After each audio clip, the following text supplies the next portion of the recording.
ചൂരൽമലയിലെ മനുഷ്യർക്ക് വേണ്ടി കൽപ്പറ്റയുടെ നഗരത്തിൽ കേരളമൊരുക്കുന്ന പുതിയ നഗരത്തിൻ്റെ ആദ്യഘട്ട വീടുകളുടെ കൈമാറ്റവും ഈ പദ്ധതിയുടെ ഉദ്ഘാടനവും നിർവഹിക്കുന്ന കഴിഞ്ഞ 10 വർഷക്കാലത്തിനിടയിൽ ഒരു ദുരന്തത്തിനും മലയാളിയെ വിട്ടുകൊടുക്കാതെ ഹൃദയത്തോട് ചേർത്ത് പിടിച്ച് സംരക്ഷിച്ച കേരളത്തിൻ്റെ ആദരണീയനായ മുഖ്യമന്ത്രി സഖാവ് പിണറായി വിജയൻ, ഈ വേദിയിലുള്ള സഹപ്രവർത്തകരായിട്ടുള്ള മന്ത്രിമാർ, പ്രിയപ്പെട്ട OR Kelu, AK Saseendran, Shri Muhammad Riyas, MLA Shri TC ദിക്, മുനിസിപ്പൽ ചെയർമാൻ, ജില്ലാ പഞ്ചായത്ത് പ്രസിഡന്റ്, കേരളത്തിൻ്റെ പ്രിയങ്കരനായ chief secretary Shri A Jayadevan IAS ഉൾപ്പെടെയുള്ള ഉദ്യോഗസ്ഥന്മാർ, പ്രിയപ്പെട്ട ജില്ലാ കളക്ടർ ശ്രീമതി മേഘശ്രീ IAS,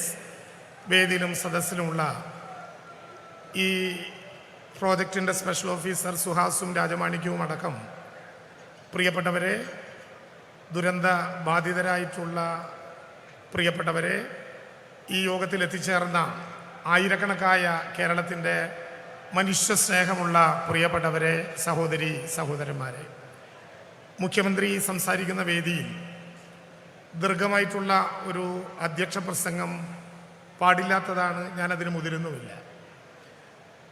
വലിയ ആവേശത്തോടു കൂടിയാണ് ഇന്ന് രാവിലെ ഈ പുതിയ നഗരത്തിൻ്റെ മുറ്റത്തേക്ക് സ്ഥിരമായി എല്ലാ മാസവും ഒന്നിലേറെ തവണയോ വരുന്ന ഈ മുറ്റത്തേക്ക് ഇന്നത്തെ ഈ അഭിമാന നിമിഷത്തിന് വേണ്ടി വന്നെത്തിച്ചേർന്നത്. അഭിമാനകരമായിട്ടുള്ള ഈ നിമിഷത്തിൽ വന്ന് നിൽക്കുമ്പോൾ ഇവിടെ എത്തിച്ചേർന്നിട്ടുള്ള വീട് പുതിയതായി ഏറ്റുവാങ്ങുന്ന എൻ്റെ പ്രിയപ്പെട്ടവരായ മഹാഭൂരിപക്ഷം ആളുകളെയും പേരെടുത്ത് വിളിക്കാനുള്ള സ്വാതന്ത്ര്യമുള്ള അമ്മമാരെ, ഉമ്മമാരെ, സഹോദരന്മാരെ, മക്കളെ ഒന്ന് കാണാനായി ആ നിരയിലേക്ക് പോയി. വത്സല ചേച്ചിയും ലത ചേച്ചിയും ഓമന ചേച്ചിയും ശോഭന ചേച്ചിയും ഒക്കെ ഉൾപ്പെടെ അവരെല്ലാവരെയും കണ്ട് അവരുടെ കെട്ടിപ്പിടിച്ചലും കരച്ചിലും കഴിഞ്ഞപ്പോൾ സത്യത്തിൽ കൈവിട്ടുപോയ മാനസികാവസ്ഥയിലൂടെയാണ് ഞാനൊരു അധ്യക്ഷ പ്രസംഗത്തിന് ഇവിടെ നിൽക്കുന്നത്. 2024 ജൂലൈ 30 മനുഷ്യത്വമുള്ള ലോകത്തിലെ ഒരു മനുഷ്യനും മറക്കാൻ പറ്റാത്ത വിധത്തിൽ പുഞ്ചിരിമുറ്റത്ത് 1750 അടി മുകളിൽ പൊട്ടിയ ഒറ്റ ഉരുളിൽ പുന്നപ്പുഴയുടെ തീരത്ത് ഒരു ചതുരശ്ര കിലോമീറ്ററിനകത്ത് 298 മനുഷ്യർ ഭൂമുഖത്തു നിന്നില്ലായ്മ ചെയ്യപ്പെട്ട ആ വലിയ ദുരന്തത്തിൻ്റെ ദുരന്ത നാളുകളിലേക്ക് മനസ്സിലൊരു വേലിയേറ്റം സൃഷ്ടിക്കുന്നത് പോലെ ഒരു തിരയിളക്കം ഉണ്ടായി. ഞാനത് പറയാൻ മുതിർന്നാൽ ഈ അധ്യക്ഷ പ്രസംഗം എനിക്ക് പൂർത്തിയാക്കാനാകില്ല. അത്രയേറെ വികാരപരമായിരുന്നു ആ പ്രശ്നങ്ങൾ. ജൂലൈ 30 ഞങ്ങൾ മന്ത്രിമാർ, ജനപ്രതിനിധികൾ, നിങ്ങളെല്ലാവരും പുന്നപ്പുഴയുടെ തീരത്തെത്തിച്ചേരുമ്പോൾ അപ്പുറത്ത് 512 മനുഷ്യർ പുഞ്ചിരിമുറ്റത്തും മുണ്ടക്കയിലും അട്ടാമലയിലും ആറാമലയുമായി ചൂരൽമലയുടെ തീരത്ത് ഇങ്ങോട്ട് കിടക്കാൻ പറ്റാതെ പുന്നപ്പുഴയുടെ ഭ്രാന്തമായ ഒഴുക്കിൻ്റെ അപ്പുറത്തു നിൽക്കുന്ന കാഴ്ച മുതൽ ഞാൻ ഓരോന്നായി വിശദീകരിക്കുന്നില്ല. 19ഓളം വരുന്ന പട്ടാളവും മർദ്ദ സൈന്യവും പോലീസും ഫയർഫോഴ്സും ഫോറസ്റ്റും എല്ലാം ഉൾപ്പെടുന്ന നമ്മുടെ അർദ്ധ സൈനിക വിഭാഗങ്ങൾ, യഥാർത്ഥത്തിൽ ഈ വയനാട്ടിൽ നിന്നും ലോകത്തിൻ്റെ വിവിധ ഭാഗങ്ങളിൽ നിന്നും എത്തിയ അതിനേക്കാൾ മിലിറ്റൻ്റായ കേരളത്തിൻ്റെ മലയാളിയായിട്ടുള്ള പട്ടാളത്തിന്, സൈന്യത്തിന് തുല്യമായ മനുഷ്യർ, അവരെല്ലാവരും ഒത്തുചേർന്ന് ദിവസങ്ങളോളം നീണ്ട തെരച്ചിൽ പ്രക്രിയയ്ക്ക് നാം നേതൃത്വം നൽകി. ഞാൻ ഇപ്പോഴും ഓർക്കുന്നു, ആ തിരച്ചിൽ ഒരുപക്ഷെ ലോകം കണ്ടതിൽ വെച്ച് ഏറ്റവും ശ്രദ്ധേയമായ ഒരു ദുരന്ത നിവാരണ ഘട്ടമായിരുന്നു.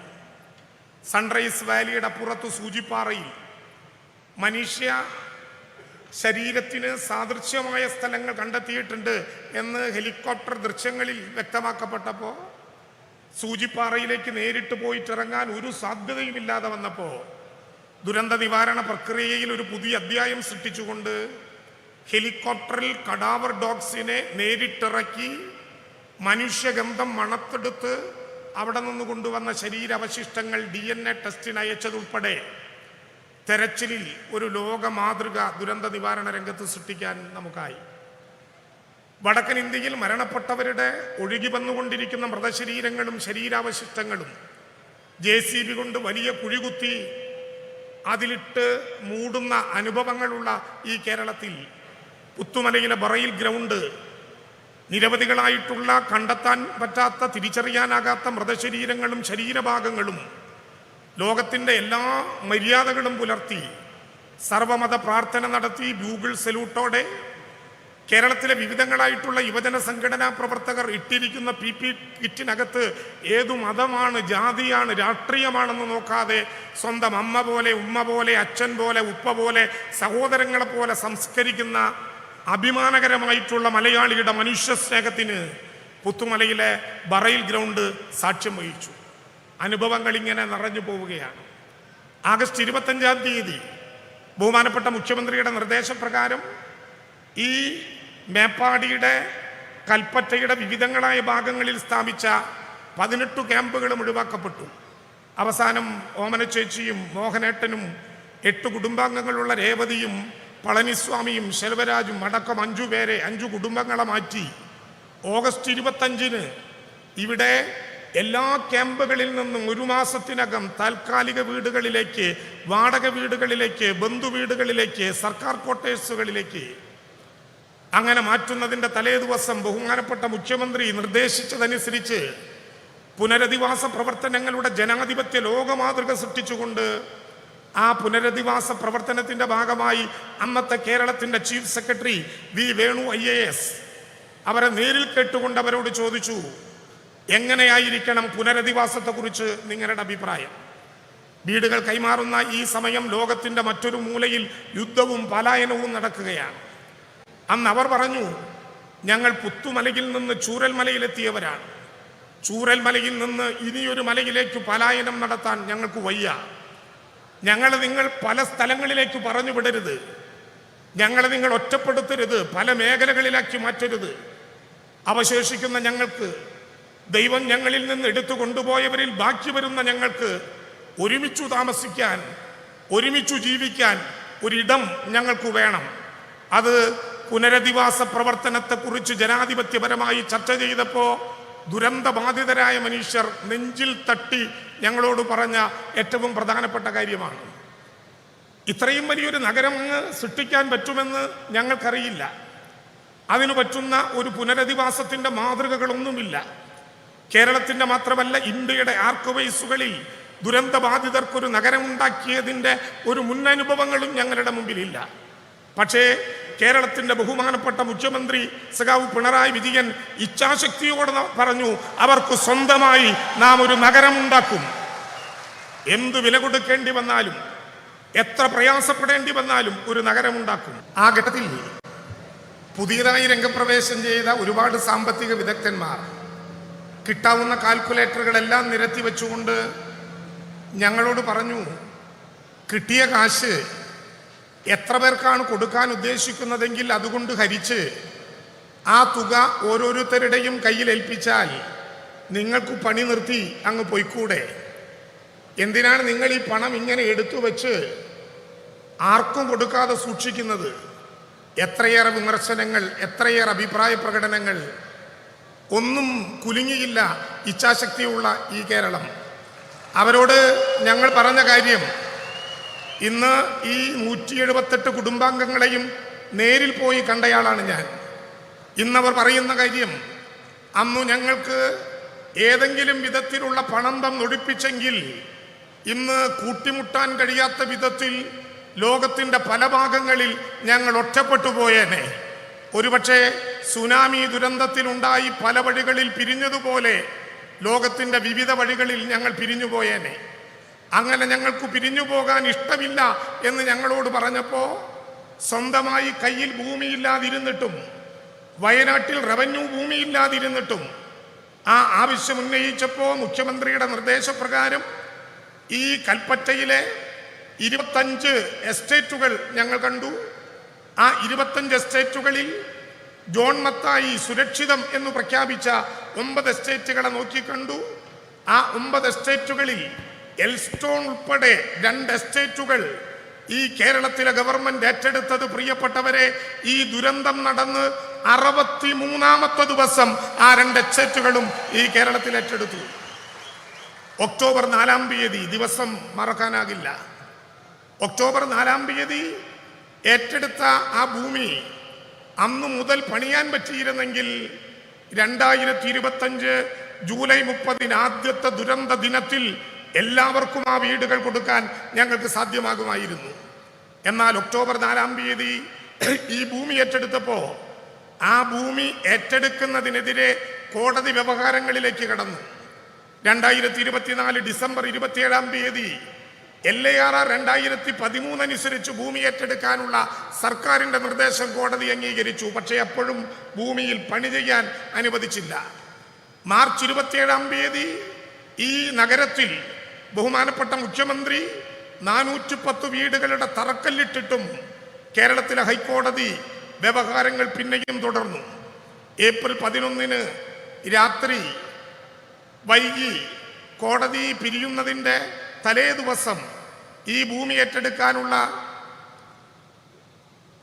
തുക നിശ്ചയിച്ച് 2 മണിക്കൂർ കഴിയുന്നതിന് മുമ്പ് ഏപ്രിൽ 11 അർദ്ധരാത്രിയാകുമ്പോൾ ഈ ട്രഷറിയിലൂടെ ആ പണമടച്ചു ഭൂമി ഏറ്റെടുത്തു എന്ന് മാത്രമല്ല, ഒരു ദിവസം പോലും വൈകാതെ ഏപ്രിൽ 13 ആ ഭൂമിയിലെ നിർമ്മാണ പ്രവർത്തനം ഇവിടെ ആരംഭിക്കാൻ വേണ്ടി നമുക്ക് കഴിഞ്ഞു. ആ നിർമ്മാണ പ്രവർത്തനങ്ങൾ ഏറ്റെടുത്തു 10 ദിവസം കഴിയും മുമ്പ് ആരംഭിച്ച മഴയാണിത്. എൽസ്റ്റോൺ എസ്റ്റേറ്റിലെ തേയില ചെടികൾ പിഴുതുകളഞ്ഞ് ചവിട്ടിയാൽ ചേറു താഴുന്ന വഴിയിൽ അന്നു മുതൽ ആരംഭിച്ച നിർമ്മാണ പ്രവർത്തനം. സാധാരണ ഒരു വീട് നിർമ്മിക്കുമ്പോൾ 3 അടി താഴ്ചയിലേക്ക് വാരമെടുത്താൽ മതി. എന്നാൽ ഈ വീടുകൾ നിർമ്മിച്ചത് ഒരു ദുരന്തത്തിനും ഇനി ഈ വീടുകളെ, ഈ മണ്ണിനെ, മനുഷ്യനെ വിട്ടുകൊടുക്കരുത് എന്ന് നിർബന്ധമുള്ളത് കൊണ്ട് ഡിസാസ്റ്റർ എഞ്ചിനീയറിംഗിന്റെ സാധ്യത കൂടി പരിഗണിച്ചുകൊണ്ടാണ് 10 അടി താഴ്ചയിലേക്ക് കുഴിയെടുത്ത് പില്ലറുകെട്ടി അവിടെ തീർക്കുന്ന 410 ഭവനങ്ങൾ. ഒരു കാര്യം ഞാൻ ഉറപ്പിച്ചു പറയാം, ഞങ്ങൾ കല്ലു മാത്രം ഇട്ടു പോകുന്നവരല്ല. കല്ലിട്ടാൽ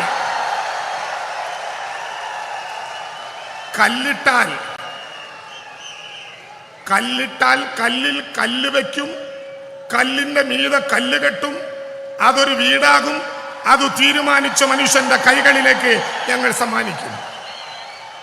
ആ അനുഭവത്തിലേക്ക് നാം കടക്കുകയാണ്. 178 ഭവനങ്ങളല്ല, 178 മനുഷ്യ ജീവിതങ്ങൾ. ഞാൻ കുറച്ചു നേരത്തെ ഈ വേദിയുടെ ഈ സദസ്സിന്റെ നടുവിലിരിക്കുന്ന ശോഭന ചേച്ചിയെ കണ്ടു. അവർക്ക് കിട്ടിയിട്ടുള്ളത് 92-ാം നമ്പർ വീടാണ്. കെട്ടിപ്പിടിച്ച് ഒരുപാട് നേരം കരഞ്ഞു. അവർ മുഖ്യമന്ത്രിയോട് പറയാൻ ഒരു കാര്യം എന്നെ ചുമതലപ്പെടുത്തി. എനിക്ക് മരണപ്പെട്ടുപോയ മകളായി ഇനി ഞാൻ ഈ 92-ാം നമ്പർ വീടിനെ കാണും, സ്വന്തമായി നഷ്ടപ്പെട്ട ഒരു മകൾക്കു പകരമായി എന്ന് ശോഭന ചേച്ചി പറഞ്ഞപ്പോൾ കയ്യിൽ നിന്ന് മനുഷ്യൻ നഷ്ടപ്പെടുക എങ്ങനെയാണെന്ന് നമുക്ക് ബോധ്യപ്പെടാവുന്ന അനുഭവമുണ്ടായി. എങ്ങനെ ഈ വിജയഗാഥ കേരളത്തിന് തീർക്കാനായി? ഒരു നഗരമെന്ന മുൻപരിചയങ്ങളില്ലാത്ത, മുന്നനുഭവങ്ങളില്ലാത്ത ഒരു നാട്ടിൽ സഹായിക്കേണ്ടവർ പോലും കേന്ദ്ര ഗവൺമെന്റ് അടക്കം ക്രൂരമായ സമീപനത്തോടെ കേരളത്തെ കഴുത്തു പിടിച്ചു ഞെരിച്ചു കൊല്ലാൻ ശ്രമിച്ചപ്പോഴും കേരളം അഭിമാനത്തോടെ പറഞ്ഞിട്ടുണ്ട്, അവസാനത്തെ ദുരന്ത ബാധിതനെ കൂടി പുനരധിവസിപ്പിക്കാതെ ചുരമറങ്ങില്ല ലോകമലയാളം എന്ന യാഥാർത്ഥ്യം. അതിൻ്റെ ഒരു ഘട്ടത്തിലേക്കാണ് നാം കടക്കുന്നത്. 20 വർഷം വരെ ഗ്യാരണ്ടിയുള്ള ഉപകരണങ്ങളോടെ 178 വീടുകൾ, ഓരോ വീടിനും കൃത്യമായ ചുറ്റുമതിൽ, അതിൽ നിന്ന് തുറക്കുന്ന ഗേറ്റ് നേരെ റോഡിലേക്ക്, 35 സോണുകളിൽ എല്ലാ സോണിനും നടുവിൽ ഗ്രീനറി. ഈ നഗരത്തിൽ ഇനി വരാൻ പോകുന്നു കുടുംബാരോഗ്യ കേന്ദ്രം, ഈ നഗരത്തിൽ ഇനി വരാൻ പോകുന്നു ലൈബ്രറി, ഈ നഗരത്തിൽ ഇനി വരാൻ പോകുന്നു മാർക്കറ്റ്, ഈ നഗരത്തിൽ ഇനി വരാൻ പോകുന്നു കളിക്കളം, ഈ നഗരത്തിൽ ഇനി വരാൻ പോകുന്നു പൊതു ഇടം. അതെല്ലാം കൂടി പൂർത്തീകരിക്കുന്നു. ചിലർ ചോദിച്ചു, തെരഞ്ഞെടുപ്പ് വന്നാൽ, കോഡ് ഓഫ് കോണ്ടക്ട് വന്നാൽ ഏതെങ്കിലും വിധത്തിൽ ഈ പണി നിർത്തുമോ? ഈ പണി ഒരു ദിവസം പോലും നിർത്താതെ തുടർച്ചയായി അതിൻ്റെ പദ്ധതി പൂർത്തീകരിക്കും വരെ മുന്നോട്ട് കൊണ്ടുപോകുമെന്ന് മാത്രമല്ല, ഈ ദുരന്ത ബാധിതരിൽ ഇവിടെ പൂർത്തീകരിക്കുന്ന വീടുകളിലേക്ക് വരാനുള്ളവർക്ക് യഥാർത്ഥ കാലവർഷം മഴത്തുള്ളിയായി വയനാട്ടിന്റെ തലയ്ക്കുമീതെ പതിക്കുന്നതിന് മുമ്പ് ഈ വീട്ടിലേക്ക്, ഈ നഗരത്തിലേക്ക് വരേണ്ട അവസാനത്തെയാളുടെ താക്കോലും കൈമാറാൻ കഴിയുന്ന വിധത്തിൽ അഭംഗുരം ആ പ്രവർത്തനങ്ങൾ മുന്നോട്ട് പോകും. ഇത് മാത്രമല്ല, ഈ മാസം വരെ 6000 രൂപയുടെ വാടക ഈ ഗവൺമെന്റ് മുടക്കിയിട്ടില്ല. ഈ മാസം വരെ, ഇനി ഈ വീടുകളിലേക്ക് കയറും വരെ അത് തുടരും. 300 രൂപയുടെ ജീവനോപാധി വെച്ച് 9000 വീതം ഒരു വീട്ടിലെ 2 പേർക്ക് കൊടുക്കുന്ന സഹായം അങ്ങനെ തുടരും. 1000 രൂപയുടെ ഫുഡ് കൂപ്പൺ തുടരും. ഇതുമാത്രമല്ല, നഷ്ടപ്പെട്ടതെല്ലാം നമുക്ക് തിരിച്ചു പിടിക്കാൻ പറ്റിയ അനുഭവങ്ങളിലേക്ക്, വെള്ളാർമലയുടെ താഴ്വാരത്തൊരു പള്ളിക്കൂടമുണ്ട് എന്ന് പാട്ടുപാടിയ, പുന്നപ്പുഴയുടെ ഓരം ചേർന്നൊരു പള്ളിക്കൂടമുണ്ട് എന്ന് പാട്ടുപാടിയ, ഉണ്ണിമാഷുടെ കുട്ടികൾ പഠിക്കുന്ന വെള്ളാർമലയിലെ സ്കൂള് ഭൂമി ഏറ്റെടുത്തതുപോലെ അവർക്ക് തിരിച്ചു കൊടുക്കുന്നതടക്കമുള്ള പ്രവർത്തനങ്ങളിലേക്ക് അഭംഗുരം നാം മുന്നോട്ട് പോവുകയാണ്. ഈ പ്രവർത്തനം കേരളം ഒരു മനസ്സായി നടത്തിയതാണ്. ഏതെങ്കിലും ഒരു വിഭാഗത്തിൻ്റെ, ഏതെങ്കിലും ഒരു നിറത്തിൻ്റെ, ഏതെങ്കിലും ഒരു ഭരണകൂടത്തിൻ്റെ മാത്രം സ്വത്തല്ല. കേരളത്തിലെല്ലാവരും, പക്ഷമുള്ളവരും ഇല്ലാത്തവരും എല്ലാം അടങ്ങുന്ന കേരളം. ഈ നഗരത്തിലേക്ക് ഇങ്ങനെ ഒരു ആലോചനയിലേക്ക് വരാൻ എന്തു ധൈര്യം നിങ്ങൾക്ക്? മലയാളി മാത്രമല്ല, കഴിഞ്ഞ ദിവസം നമ്മളൊരു ചിത്രം കണ്ടു. ആവന്തിക ഈ കൂട്ടത്തിലുണ്ടാകും എന്ന് ഞാൻ കരുതുന്നു. ആവന്തിക അവളുടെ വീടിൻ്റെ കൂപ്പൺ എടുത്ത് അത് നേരെ ജില്ലാ കളക്ടർക്ക് നേരെ തിരിച്ചു കാണിച്ചു അഭിമാനത്തോടെ. ഞങ്ങൾ അവസാനം അവതരിപ്പിച്ച നാറ്റിവിറ്റി കാർഡ് അനുസരിച്ച് ജില്ലാ കളക്ടർക്ക് നാറ്റിവിറ്റി കാർഡ് കൊടുക്കാൻ പറ്റൂല. ജില്ലാ കളക്ടർ കേരളീയനല്ല. പക്ഷേ ആവന്തിക ആ ടോക്കൺ എടുത്ത് കളക്ടറെ കാണിച്ചപ്പോൾ കേരളത്തിലെ കേഡറായതുകൊണ്ട് കേരളത്തിനോടൊപ്പം വന്ന വയനാട്ടിലെ ജില്ലാ കളക്ടർ മേഘശ്രീ IAS പിടിച്ചു നിൽക്കാനാകാതെ വിതുമ്പി. കേരളം അഭിമാനത്തോടെ പറയട്ടെ, മലയാളത്തിൽ ജീവിക്കുന്നവരും മലയാളത്തെ സ്നേഹിക്കുന്നവരുമായ, അതുപോലെ ലക്ഷക്കണക്കായ മനുഷ്യരുടെ കണ്ണിലെ പവിത്രമായ ഈ കണ്ണീർ തുള്ളികളുടെ കരുത്താണ് കേരളത്തിലെ ഗവൺമെന്റിന് ഇത്തരമൊരു ഇച്ഛാശക്തി ഏറ്റെടുക്കാനും അത് പൂർത്തീകരിക്കാനും സാധിച്ചത്. ഞാൻ അവസാനിപ്പിക്കുന്നു. പുഞ്ചിരിമറ്റത്ത് 1750 അടി മുകളിൽ പൊട്ടിയ ഒറ്റ ഉരുളിലാണ് 298 പേരെ നമുക്ക് നഷ്ടപ്പെട്ടത്. പുഞ്ചിരിമറ്റത്ത് ഉയരത്തിൽ പൊട്ടിയ ഉരുളിൽ നിന്ന് തിരിച്ചു വന്ന മനുഷ്യർക്ക് പുഞ്ചിരി തൂകാൻ പറ്റുന്ന ഒരു മുറ്റമുണ്ടാക്കി കൊടുക്കാൻ പറ്റി എന്ന ആത്മവിശ്വാസത്തോടെയാണ് ഈ ഗവൺമെന്റ് ഈ വീടുകൾ പൊതുസമൂഹത്തിൻ്റെ മുമ്പാകെ സമർപ്പിക്കുന്നത്. ആത്മാഭിമാനത്തോടെ എല്ലാ ഘട്ടങ്ങളിലും. ജൂലൈ 30 രാവിലെ പുലർച്ചെ 3:50 ബഹുമാനപ്പെട്ട മുഖ്യമന്ത്രി ഫോണിൽ എന്നെ വിളിക്കുന്നത്. എന്നെ മാത്രമല്ല, ഈ ഇരിക്കുന്നതിൽ പലരെയും. പുലർച്ചെ 3:50 ഉരുള് പൊട്ടി മിനിറ്റുകൾക്കകം കേരളത്തിൻ്റെ മുഖ്യമന്ത്രി എഴുന്നേറ്റിരുന്ന പ്രവർത്തനങ്ങൾക്ക് നേതൃത്വം നൽകി. കൂട്ടിച്ചേർക്കാവുന്ന എല്ലാവരെയും കൂട്ടിച്ചേർത്തു, ഒപ്പം നിർത്താവുന്ന എല്ലാവരെയും ഒപ്പം നിർത്തി.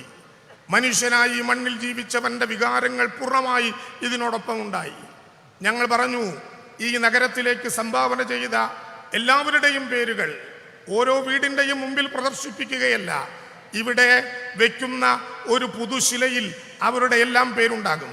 കാരണം ഓരോന്നും ഓരോ പ്രദേശത്തിനായി വിട്ടുകൊടുക്കാനാകാത്തത് കൊണ്ട് ഈ നഗരം, കേരളത്തിൻ്റെ സ്വന്തമായ നഗരം, അതുണ്ടാക്കുന്നതിൽ ഏറ്റവും പ്രധാനപ്പെട്ട പങ്കുവഹിച്ച് ഓരോ ഘട്ടത്തിലും കേരളത്തിൽ കടമേറ്റെടുക്കാൻ കേന്ദ്രം ഗവൺമെൻറ് ഒരു നിയമത്തിലൂടെ അവസരമുണ്ടായിട്ടും ആ നിയമം കേരളത്തിന് വേണ്ടി ഉപയോഗിക്കാൻ സാധ്യമല്ലെന്ന് പ്രഖ്യാപിച്ചുകൊണ്ട് ആ സെക്ഷൻ എടുത്തു കളയുന്ന കഠിനമായ നടപടി കേന്ദ്ര ഗവൺമെൻറ് എടുത്തപ്പോൾ ആ ദുരന്തബാധിതരായിട്ടുള്ള മുഴുവൻ മനുഷ്യരുടെയും കടമേറ്റെടുക്കാൻ ഈ ഗവൺമെന്റ് ചങ്കൂറ്റം കാണിച്ചതുപോലെ ലോകത്തൊരു പുതിയ അനുഭവമായി ദുരന്തബാധിതരായിട്ടുള്ള 126 കട ഉടമകൾക്കും 83 സംരംഭകർക്കും ആവശ്യമായ നഷ്ടപരിഹാരം കൊടുത്തതടക്കം ഈ മണ്ണിലെ ഓരോ പുൽക്കൊടിക്കും അറിയാവുന്ന വിധത്തിൽ ദുരന്ത നിവാരണ പ്രക്രിയയ്ക്ക് കേരളത്തിനാകെ നേതൃത്വം നൽകിയ ബഹുമാനപ്പെട്ട മുഖ്യമന്ത്രി, വിത്തെറിഞ്ഞയാൾ തന്നെ കൊയ്യണം എന്നാണ് പണ്ട് ഒരു പൊതു നിയമം. മുഖ്യമന്ത്രി തന്നെ തറക്കല്ലിട്ടു. മുഖ്യമന്ത്രി തന്നെ ഔപചാരികമായി ഈ വീടുകൾ നാടിന് സമർപ്പിക്കുന്നു. യഥാർത്ഥത്തിൽ ഉയരുന്നത് കേരളം മുഖ്യമന്ത്രിയുടെയോ ഗവൺമെന്റിൻ്റെയോ യശസ്സല്ല, മൂക്ക് താഴോട്ട് നീണ്ട 3.25 കോടി വരുന്ന മലയാളി ലോകത്തിന്റെ മുമ്പിൽ ആത്മാഭിമാനത്തോടെ തല ഉയർത്തിപ്പിടിച്ചു നിൽക്കുന്ന ഈ അഭിമാന നിമിഷം ഉദ്ഘാടനം ചെയ്യാൻ ബഹുമാനപ്പെട്ട ആദരണീയനായ ലോക മലയാളത്തിന്റെ അഭിമാനമായ കേരളത്തിന്റെ മുഖ്യമന്ത്രിയെ സ്നേഹപൂർവ്വം ക്ഷണിച്ചുകൊണ്ട് ഞാൻ എൻ്റെ വാക്കുകൾ അവസാനിപ്പിക്കുന്നു. അഭിവാദ്യം.